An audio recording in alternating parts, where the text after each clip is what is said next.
حلقة جديدة من توب ديليس اكسبيرينس مع سليم. اليوم موجودين هنا في الفيرما هذه باش نفهموا اكثر علاش موجودين هنا وشنو تتسمى النوعيه نتاع البروجي هذايا نتاع الفيرما هذه. صباح النور. صباح الخير سليم. هاي مد يديك وسلم عليا. شنو الامور؟ مرحبا بك. صباح. الحمد لله. احنا وين موجودين اليوم؟ احنا موجودين تو في سليانه، ولايه سليانه، في زون الخميس. الخميس صحيح. نسلموا برشا الساعه على الناس اللي قاعده تتفرج فينا في سليانه، وخاصه جماعه الخميس نبعثوا لكم قبله كبيره برشا. هذيا بعثناها جماعه سليانه الكل. نرجع لوسام. ايوه هذا بروجي بتيت فيرم، يعني الضيعات الصغرى، اما فما خدمه كبيره وراه. باهي ضيعات نركزوا بالنقطه. الفيرم الصغار ابارتير من قداش بقره نجموا نقولوا، ولا ما لازموش يفوت قداش انه يولي مصنف تبع لي بتيت فيرم؟ يوصلوا ل 30 هكاك. ماكسيموم 30. ماكسيموم 30. ونسموه بروجي ايفوليسيون، بروجي فاميليال. معناها العائله الكل هي اللي هي بالمشروع هذا. دونك من العائله التونسيه البسيطه البروجي هذا يخرج الحليب ديريكت للمعمل. نحكيو طول توا على لي زافونتاج نتاع الشراكه اللي صارت هذه مع ديليس زانون. أي. دونك نحن بدينا البروجي هذا في 2014. كلمونا الفلاحه ولا نحن لوجنا واتصلنا بهم، ديما نلوجوا معناها حتى في الخدمه العاديه نتاعنا. كي اتفقنا عملنا كونترا بيناتنا ب 10 سنين باش هو يبدا عنده فيزيون قدام. صح، اذا نروح ولا يبزع حليب ولا لا يضيع الشبتيل نتاعو. دونك ذا نروحوا 10 سنين انه باش يواصل في البروجي حتى يكبر، حتى من 50 لتر في النهار ينجم يعمل 1000 لتر في النهار، اكثر من 1000 لتر. ديليس زانون تقبل عليه الحليب الكل. انا نزيدو نبسطوا انه هو صحيح. من هنا ل 10 سنين عارف روحه انه الحليب اللي باش يلموا مع بعضه راهو باش يتباع. راهو تشري ديليس زانون باش يتباع، باش يمشي ديليس زانون. ما عادش يطيح في البياج تاع قبل، عنده حليبه ما يعرفش على روحه اليوم يبيع غد ولا. وتولي عنده شهريه كل شهر. ايش معناه؟ معناه ديما عنده كل يوم معناه كونتيتي يبيعها للمعمل، في اخر الشهر عنده فاتوره. دونك ولا عنده دخل قار. معناه فما مدخول شهري هذاك ضمن وزاد. وهذا الكل يصير بعد ما يدخل مع في الشراكه مع ديليس زانون. دونك فما سويفي وانكادرمون من ليكيب نتاع استياء. نحن نحبوه يكبر باش نكبروا مع بعضنا، ومن اللي بدا معنا بخمسه سته بقرات نحبوه يعمل 20 و30 بقره، وهذا الكل بفضل ديليس زانون. قل لي راني لاهي هنا. انا موجود في البلايص الكل يا خويا بالبوس. يا خويا مرحبا بيك وربي يفضلك.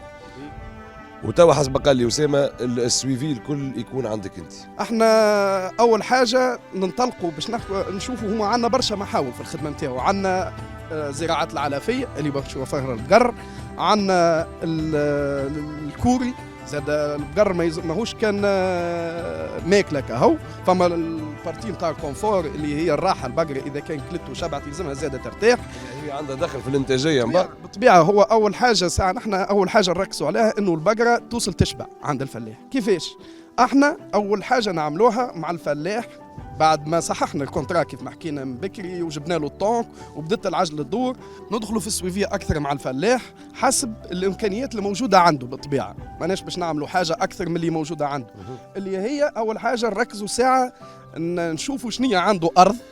هذيك حاجه اوليه الباز. علاش الفلاح نحاولوا ديما باش ديما يوكل البقر نتاعو من الارض نتاعو، ماهوش باش يوكل ولا يشري. وتعرفوا انتم من عام العام والحاجه شارج على روح. بالطبيعه احنا اول حاجه نبدو ساعه من الباز الاولاني عنده بقراته، نشوفوا الاحتياجات اليوميه نتاع البقر. الوقت هذاك نتعدوا للانجاز الفعلي في الفيرما اللي هو نبرمجوا مع بعضنا برزنامه علافيه اش باش نزرعوا هنا.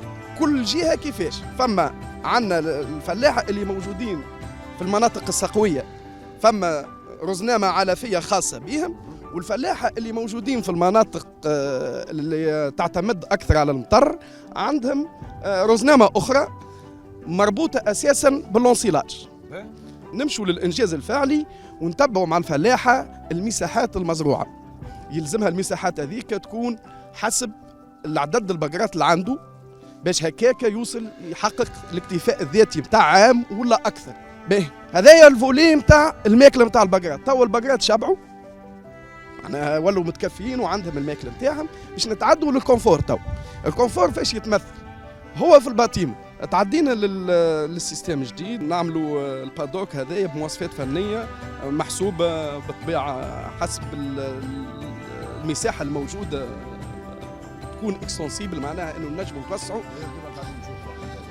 انه ينجم البقر يمشي يشرب ديريكت كيف في الماء ديريكت، خاطر الماء اهم حاجه في انتاج الحليب. على كل 5 إيترات زايدين تشربهم تزيدك إيتر حليب، حاجه زايده جايه من الماء نحن الفلاحه الكل مضيعتها.